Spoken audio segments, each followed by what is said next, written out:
Hello and welcome to another episode of 2 Minutes with Tim here on Heavenward Thinking. Today I want to challenge you on Psalm chapter 9, verses 9 and 10. The Lord is a refuge for the oppressed, a stronghold in times of trouble. Those who know your name trust in you, for you, Lord, have never forsaken those who seek you. These verses are a good reminder to us that the Lord is our refuge, as verse 9 says. He's a stronghold for us in times of trouble. So no matter what we're going through in life, no matter what difficulties or struggles you go through on a daily basis this week, you can turn to the Lord.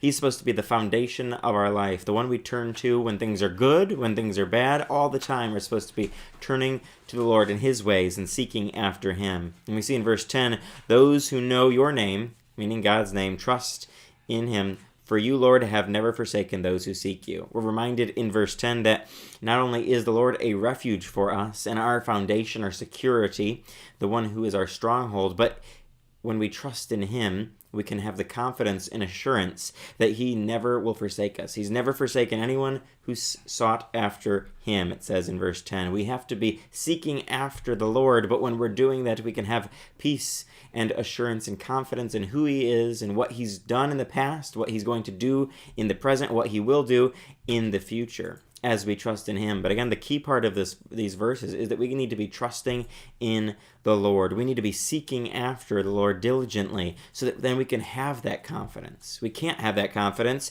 if we don't seek after the Lord, if we're not following His ways, if we're not trusting in Him. If we're trusting in our own strength, it's going to let us down. We're going to go through life, we're going to face difficulties, and they're going to overwhelm us. But when we trust in the Lord, no matter how difficult those circumstances and situations may be in our lives, the Lord is going to come through because He's never forsaken those who sought after Him. So I want to encourage you this week, seek after the Lord, trust in the Lord, and allow Him to be the stronghold and foundation of your life this week. As always, join us next time for another episode of 2 Minutes with Tim here on Heavenward Thinking.